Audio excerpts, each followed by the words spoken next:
नमस्कार. ऊस शेती म्हणजे प्रचंड मेहनत. पण त्या मेहनतीचं फळ म्हणजे नफा हवा तसा मिळतो का नेहमी? खरं तर थोडं शास्त्रशुद्ध नियोजन केलं ना तर उत्पन्नात दुप्पट करणंही अशक्य नाही. तर मग चला आज आपण हेच समजून घेऊया की ऊस शेतीला एका नव्या फायद्याच्या उंचीवर कसं घेऊन जायचं. आणि मग येतो तोच महत्वाचा प्रश्न. ऊस शेतीतून मिळणारं उत्पन्न खरंच दुप्पट करता येतं का? हो, नक्कीच करता येतं. आणि कसं हेच आपण आजच्या या विश्लेषणात अगदी शास्त्रीय पद्धतीने टप्प्याटप्प्याने पाहणार आहोत. बरं, हे ध्येय गाठण्यासाठी आपल्याला 5 मुख्य टप्पे पार करायचे आहेत. सगळ्यात आधी पिकाची पायाभरणी कशी करायची ते पाहू. मग लागवड आणि खत व्यवस्थापन. त्यानंतर पाणी, तण आणि पिकाचं संरक्षण कसं करायचं ते समजून घेऊ. पुढे स्मार्ट शेती वापरून अजून जास्त उत्पन्न कसं मिळवायचं यावर बोलू. आणि सगळ्यात शेवटी योग्य वेळी तोडणी करून नफा कसा वाढवायचा हे बघू. चला तर मग सुरू करूया. चला तर पहिला टप्पा, उत्तम ऊसाचा पाया. म्हणतात ना, इमारतीचा पाया जितका मजबूत तितकी इमारत टिकते. आपल्या पिकाचंही अगदी तसंच आहे. सुरुवात चांगली झाली की शेवट गोड होणारच. पायाभरणीमधली सगळ्यात पहिली आणि महत्वाची पायरी म्हणजे योग्य वाणाची निवड. आता बघा, को 860-32, को M026-5 सारखी वाणं शिफारस केली जातात. पण का? याची 3 मुख्य कारणं आहेत. 1. हे वाण रोगांना लवकर बळी पडत नाहीत. 2. यांच्यात साखरेचा उतारा जास्त मिळतो. आणि 3. यांची वाढ म्हणजे फुटवे पण जोमदार येतात. म्हणजे बघा, योग्य वाण निवडलं की अर्धी लढाई आपण तिथेच जिंकतो. वाण तर निवडलं, पण ते लावायचं कुठे? जमिनीत. आणि पिकाचं खरं घर ही जमीनच असते. म्हणूनच लागवडीआधी माती परीक्षण करणं हे सगळ्यात पहिलं काम आहे. हे चुकवायचंच नाही. कारण त्या रिपोर्टनुसारच आपल्याला कळतं की जमिनीत काय कमी आहे. आणि मग त्यानुसार एकरी 10 ते 15 टन शेणखत टाकलं की जमीन आपल्या पिकासाठी एकदम तयार होते. ठीक आहे, तर आपला पाया आता पक्का झालाय.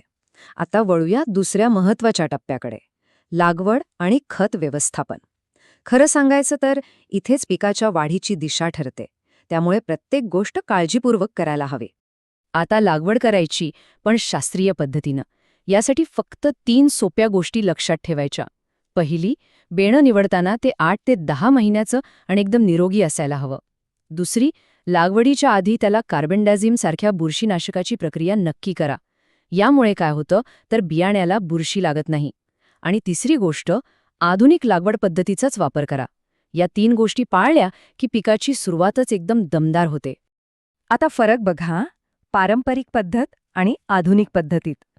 पारंपरिक पद्धतीत काय होतं? ऊस एकदम दाटीवाटीने वाढतो, त्याला नीट सूर्यप्रकाश मिळत नाही, मुळं पसरायला जागा नसते. या उलट 5 फुटांची सरी सोडून किंवा ट्रेंच पद्धतीने लागवड केली तर प्रत्येक रोपाला भरपूर सूर्यप्रकाश मिळतो, मुळं खोलवर जातात आणि अंतर्मशागतीची कामं पण एकदम सोपी होतात. फायदाच फायदा. आपल्याप्रमाणेच पिकालाही योग्य आहाराची गरज असते. आणि हा आहार म्हणजे खतं. पण कोणतं खत किती द्यायचं हे माती परीक्षण अहवालच सांगतो. त्यामुळे त्याच्या आधारावरच नत्र, स्फुरद, पालाश यांचा संतुलित डोस द्या.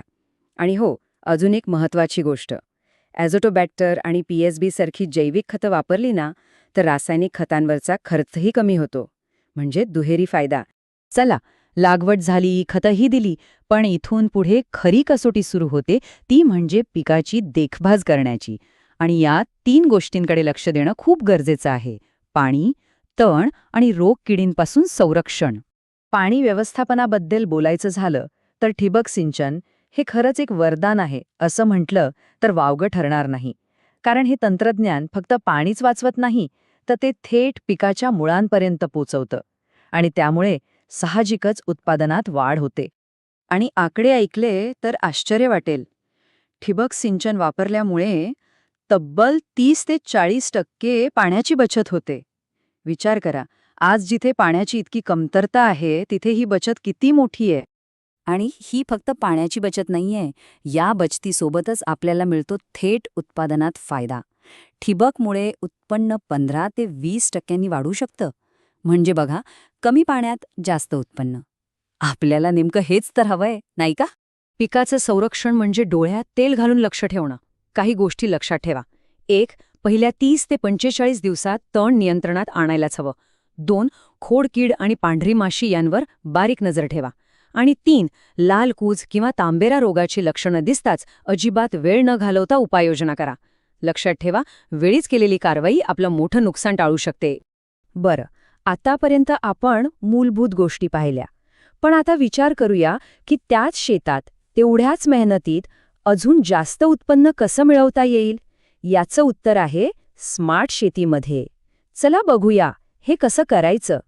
बघा, ऊस लावल्यावर सुरुवातीची 3-4 महिने 2 सऱ्यांमधली जागा मोकळीच असते, बरोबर? मग ती जागा वाया का घालवायची? ह्याच मोकळ्या जागेत आपण हरभरा, कांदा किंवा इतर भाजीपाल्यांसारखी आंतरपिकं घेऊ शकतो. म्हणजे मुख्य पीक येईपर्यंत आपल्याला एक बोनस उत्पन्न मिळतं. स्मार्ट शेती म्हणजे बाहेरून काहीतरी आणणं नाही, तर शेतातल्याच गोष्टींचा हुशारीने वापर करणं. उदाहरणार्थ ऊसाचं पाचट. ते न जाळता त्याचं आच्छादन केलं तर जमिनीतील ओलावा टिकून राहतो आणि तण पण कमी होतं. सोबतच गांडूळ खताचा वापर केला तर जमिनीचा कस कायम टिकून राहतो. खर्च वाचला आणि जमिनीचं आरोग्यही सुधारलं.